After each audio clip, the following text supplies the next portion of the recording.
players are not in the lobby. But the thing about this is that we only have one booth for all of these players. Generally, when we're at the next arena, we have like 3 computers. The players are setting up. They're getting ready for their games. So after every game here, we have to totally reset. We have to get the new keyboard in there, the new mouse. The other player's got to get his stuff out there. So there's going to be a little bit of time in between games. So just sit tight with us, guys. We are going to get into that Maru versus TY matchup in just a bit.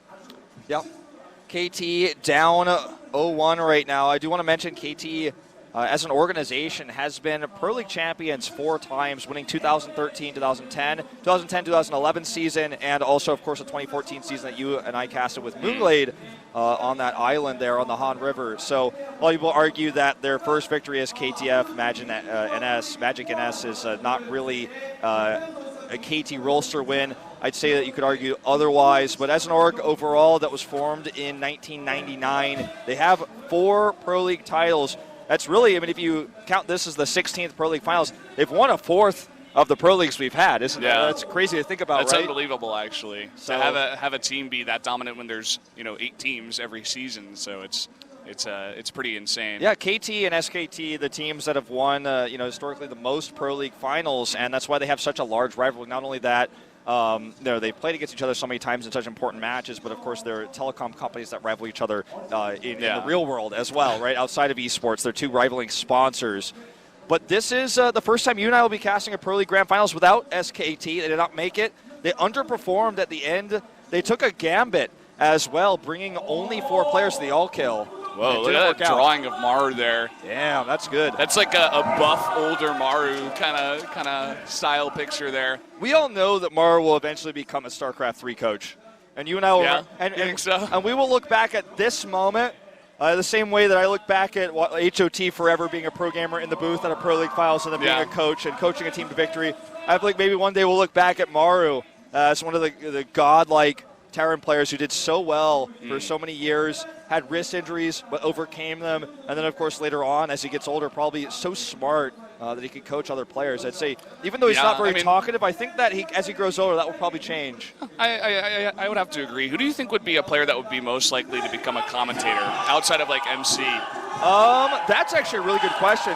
By the way, there's Fantasy in the crowd. And the Jin Air League of Legends team, apparently. Is also here, yeah. And Maru with a diva. Drawing there. Yeah, I would say, you know what? Between these 2 teams, and especially these 2 lineups, I'd say Zest, TY, and... I'd say Hyun, actually. Hyun as well, yeah. Zest and TY stick to me as people who would be, like, analysts, commentators. Yeah, I could see that. Hyun would probably be the guy who's a very knowledgeable MC, perhaps. He'd be like the Daehyun of that the Korean desk that we got going on right now, I suppose. Rogue as well, I feel like is someone who could definitely be a commentator one day. Yeah, I was actually surprised when Rain started casting the SSL. I was like, oh, I didn't see him in that role, actually. Oh, foreign fans cheering for KT Rolster here. Does that say Wolf? I think it said French, like, shout-outs to OG I thought it said Wolf. It basically, we could have lied and said that it did. It did, yeah, it said Wolf. We'll just say it did. So as you guys can see, the sun has set here. We have a ton of fans in this audience, and I imagine that as we get back into these games and people in this park hear the sounds and the cheers of the crowd, we will get more and more people in here. I mean, we started off, like, once they opened the doors, the inner part, you guys could see it's on the turf there, was filled in like 5 minutes, and then every few minutes we had groups of 1, 2, 5, 10 coming in, people from all over the world, personalities, Fantasies here, the Jin Air League of Legends team is here, and it's cool to see that support from the other teams. We're going to take a look at actually an interview video that we did with both teams, so let's jump into that now. 생각하면 너무 막 3라운드 포스트 시즌에서도 졌었고, 그리고 이번에 진짜 제일 중요한 데인데 지금이 중요하다 생각하고 지금 앞만 보고 지금 달리고 있는 중입니다. 이번에 결승전에서 만난 만큼 이기면은 평소보다 또 2배 이상으로 기쁠 것 같고, 제 주관적인 생각으로는 지니어보다 강한 SK를 먹고 올라왔으니까 정규 시즌이랑 윙러스 리그나 그런 거에서 많이 지긴 했지만 이번 결승에서 이기면 다 갖고도 남기 때문에 팀이라는 공동체의 일원으로서 결승도 가보고 우승도 해보고 우승으로 그렇게 마무리하면 너무 기분 좋을 것 같아요. 진에어에게 안 좋은 기억이 있는 거는 잘 알고 있고요. 그리고 진 거를 토대로 열심히 분석했고요. 걱정하실 필요 없이 저희 KT 롤스터가 우승컵을 들어올리는 것을 잘 보시면 될 것 같습니다. 지금 안 그래도 2갈고 많이 준비하고 있고 이런 복수를 한두 번 이겨갖고는 언제 다 갚냐 이런 생각이었는데 상대한테 통쾌하게 또 크게 한 방 복수해주는 거잖아요. 이번에 그냥 꼭 이겼으면 좋겠어요. 재작년에 그런 영광을 또 다시 누리고 싶어요. 무조건 우승해야 된다는 생각밖에 없네요. 무조건 이긴다는 생각을 갖고 있어요, 지금. 복수에 성공하도록 해야죠.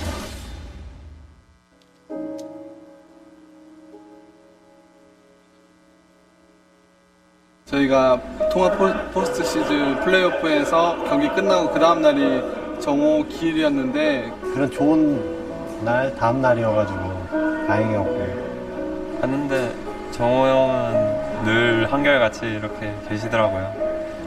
무엇보다 정우가 항상 힘들 때도 그래도 우리 팀 막 성적이 안 좋거나 이럴 때 힘내라고 자기 본인이 제일 힘들면서도 끝까지 응원해줬는데 그런 생각이 들었어요. 아, 만약에 정호 형이 만약에 살아계셨다면 지금 나와 함께 하고 있지 않을까 이런 생각을. 아직까지 KT 롤스터에 혼이 남아있는 것 같고요. 항상 응원을 했고 분명히 지금도 하늘나라에서 응원하고 있을 테고 평소 우승 때와는 또 다르게 또 새로운 기쁨이 있을 것 같아요. 꼭 우승할 테니까 잘 지켜봐 달라고 말하고 싶네요. 저한테 있어서 진에어 그리닝스는 가족 같은 그런 게 있어요. 그러니까 다른 팀과는 다르게 선수들끼리도 이렇게 단합이 잘 되고 뭐 선수들과 코칭 스태프도 끈끈한 그런 게 있어서 거의 가정이라고 생각하거든요. 진에어 그리닝스를. 이병렬을 만들어준 팀이죠. 되게 지원도 많이 해주시고 되게 팀 분위기도 가족 같아서 저랑 되게 잘 맞는 것 같아요. 엄청 똘똘 잘 뭉쳐가지고 성적을 잘 내는 것 같고 날개?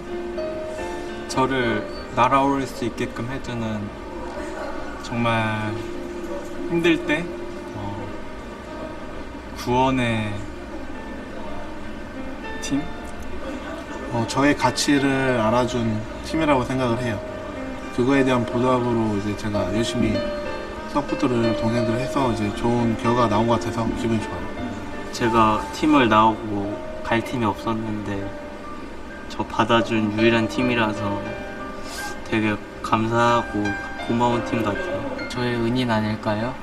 게임을 더 할까 말까 고민을 정말 많이 하고서 들어오게 됐는데 그러고 나서 이제 게이머 생활 잘하고 있으니까 그런 부분에서 은인인 것 같아요. 진에어란 저에게 미치겠네.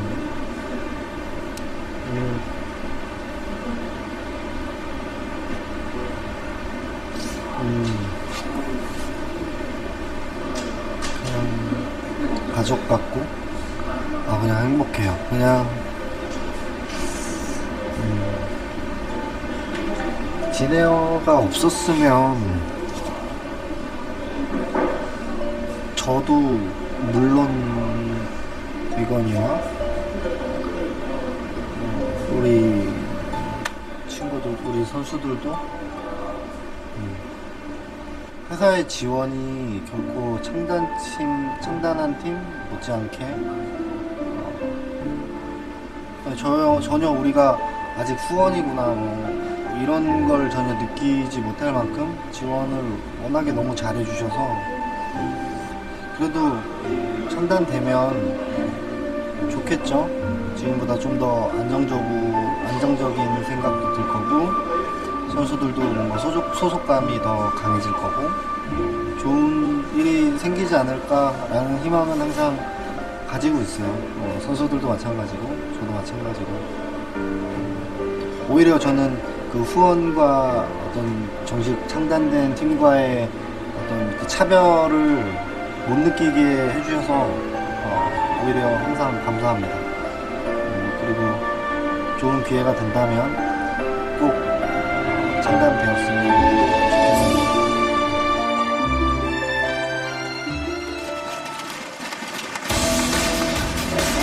So there you have it, guys. A couple of touching moments for both of the teams. You can really see the emotion, especially in the Jin Air coach. He's always been that way. Such a great guy. Very much so. 15-2 though is Maru. He's going up against TY. Not only is he 15-2, he's 6-0 in regular season. As I mentioned, lifetime they are 8-7 against each other in records. But I feel like TY has shown us great TVT in recent times. Maru, though, you can't deny this player is one of the best in the world. He has not had the best individual league results in 2016, but in Pro League, he's among the best. He is the most winning Terran player, and that says a lot going into this very important match. Well, things have changed here, Wolves. 63% for Jin Air Green Wings and only 37% here for KT. Here coming out with such a strong win. Maybe Zest will be best tonight. But guys, we're gonna jump into game number 2 right now. The action continues here on King Sejong Station for Maru versus TY.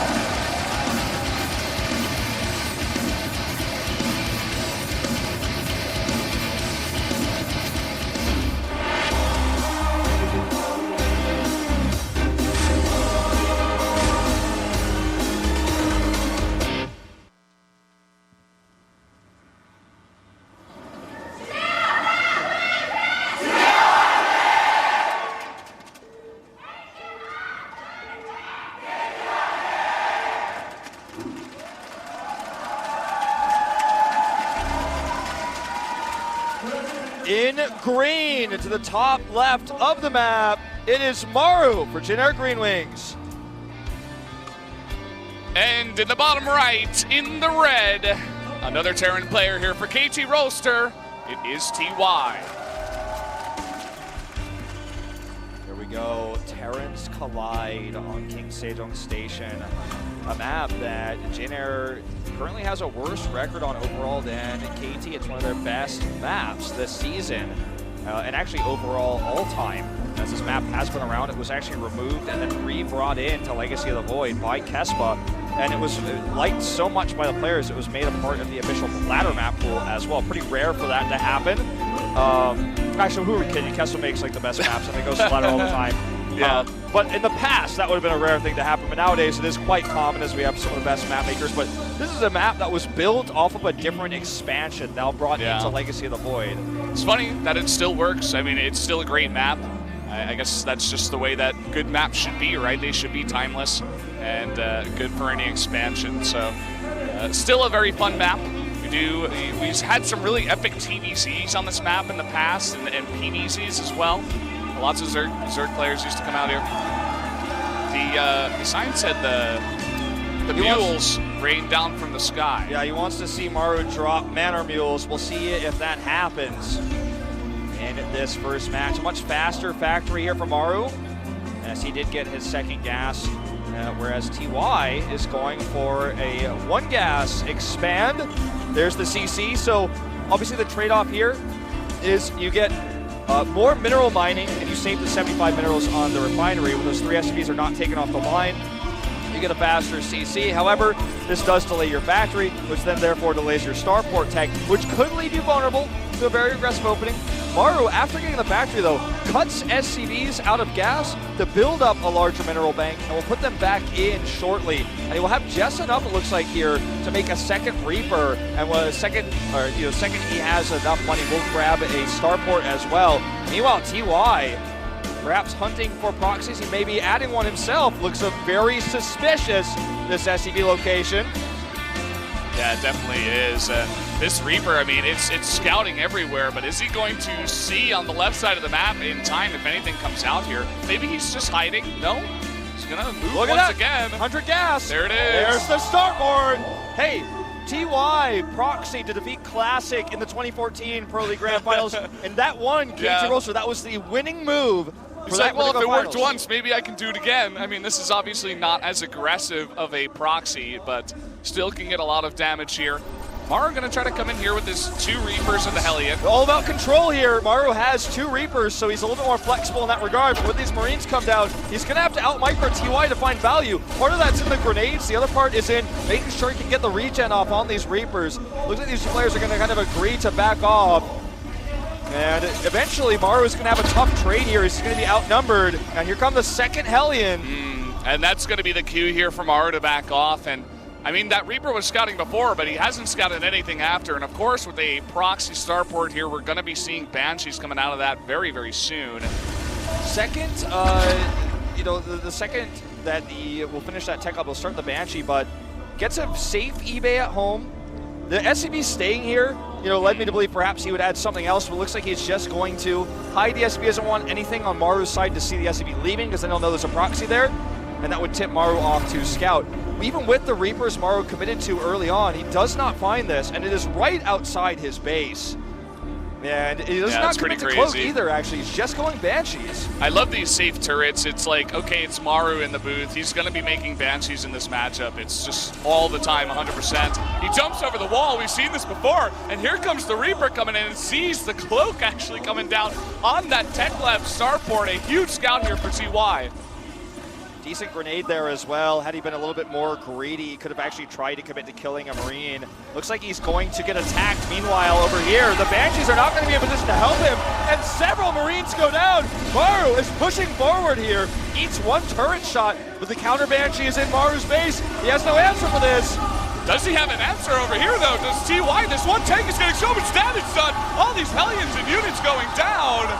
Maru's push, it kills 10 SCVs. At the same time, TY is getting damage done at the base of Maru. But more importantly, even though he's done damage here, there's a Cyclone. He repairs it immediately. And this position for Maru controls the natural, and even more, he moves forward. He didn't kill as many SCVs, perhaps, but he has better control over this game right now. TY needs to hold this with flying colors already. He barely grabs that, but the lock-on on the Medivac, but he drops out that tank and does go down.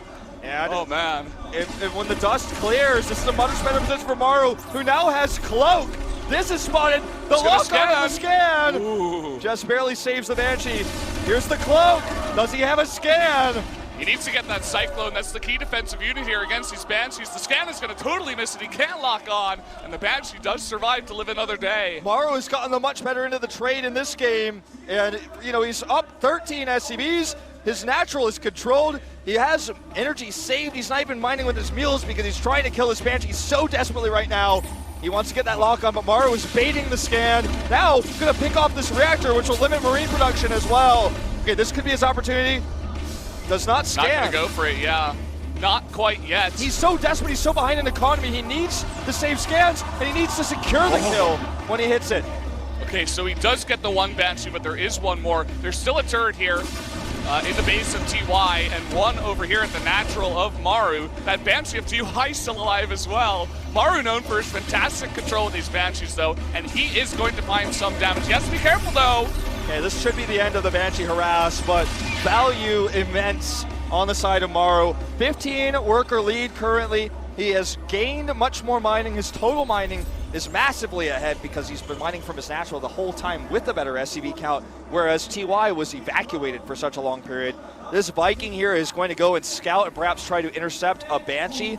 We'll see if that ends up working out for TY. Not a huge investment, but of course his starport is still out there, and if he leaves it too much longer, it could actually be killed.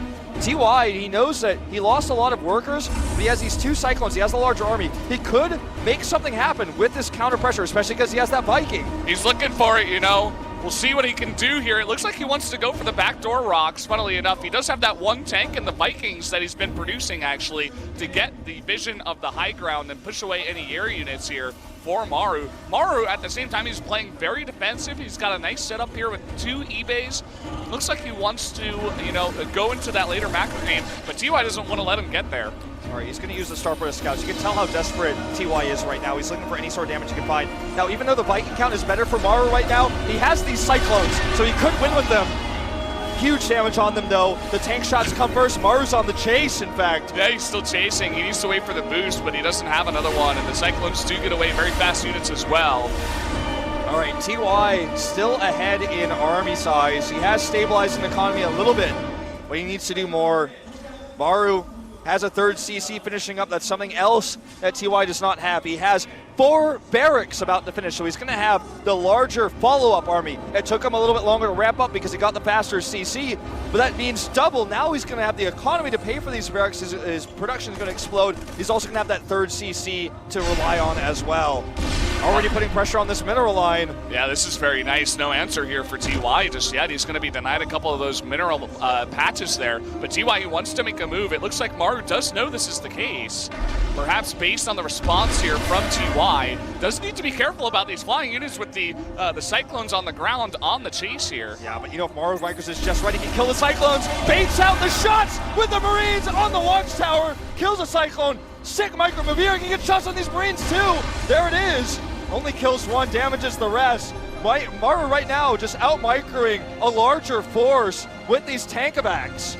He's doing such a fantastic job. His stim is so far ahead. He's got +1/+1 lining up. He may have a nice push coming, but it doesn't even seem like he wants to do that just yet. He may put on a bit of pressure, but he's got that third base now, landed over there and mining. TY, not even close. TY is starting stim and +1 as Maru's stim is done. His +1/1 are done, and he starts combat shields. 4 tanks and these medevacs. He's going to commit to the drop. Overwhelming amount of forces here, using the medevacs for vision. TY with a good spread here. Actually gets a decent trade. Maru, he's just so far ahead. He knows even trades are actually better trades at this point. Yeah, kind of interesting. They're trying to stim in submarines to win the Viking battle, and he just barely does. So he's going to be able to pull off little cute moves like this to get into the main and continue doing some massive damage here. Big damage here on the production. Stim, if he loses this, he loses the game. But he may lose it regardless. Maru's going to kill these Marines too. TY, a bit too aggressive here, perhaps looking elsewhere. And this is something that will be removed in the game in the future. It's already on the PTR, the siege tank mobility harassment that we're seeing here. GG, that's it. GG just like that, he knows it's over. And Maru takes game number 2 and gives Jenner the 2-0 lead. Maru, total control. The coach is so hyped here. He knows this is their opportunity, this is their moment. Their match against SKT last season in Lotte World did not go this favorably. This is the best position Generic Green Wings has ever been. In the 5 years they've been around as a team, starting off as Kespa's 8th. They are in prime position now, 2-0. And they're going to this third match where Zest has had a few weak matches in the past few weeks. Yeah, he lost, he's out of both Starlink. It's really scary right now for KT, as they're saying, if Trap takes that game against Zest, then we go into SOS versus Joxy. And everybody knows who the favorite is going into that one, unless Joxy's going to pull out some crazy kind of build up Frozen Temple. TY now scratching his head. He doesn't know what's going on. Everybody, Trust still has got his eyes closed from game number 1. Nobody even knows what's going on over there. Right now, Zest needs to channel his inner king-slaying abilities. He defeated SKT Ultra, but became famous for that for Starcraft 2 fans. Before that was an amazing player known by Pizzogab in Brood War. He has so much experience in Pro League. He has Grand Finals experience. His team was the 2014 champions. Trust, not so much. It was his first time. Okay, TY, yeah. He won the championship in 2014 without all-in against Classic, the proxy, but he lost tonight. Zest needs to say, okay, this is it. I'm going to play better than I've ever played in my entire life. Secure that win over Trap. Because if he loses, SOS is in position to close it out 4-0, which is very rare. Result that would be. I didn't expect it. We were thinking an ace match was going to happen here. But man, I mean, Jenner, they're on fire tonight. All their players are coming out with fantastic builds. Everybody is on point. Will Trap follow suit? And as you were talking about, will Zest show up tonight and actually do his job this time for KT and win that game? He's like the lifeline right now. Guys, we're going to a commercial right now. We'll be back in about 5 minutes with more games at the 2016 Pro League Grand Finals.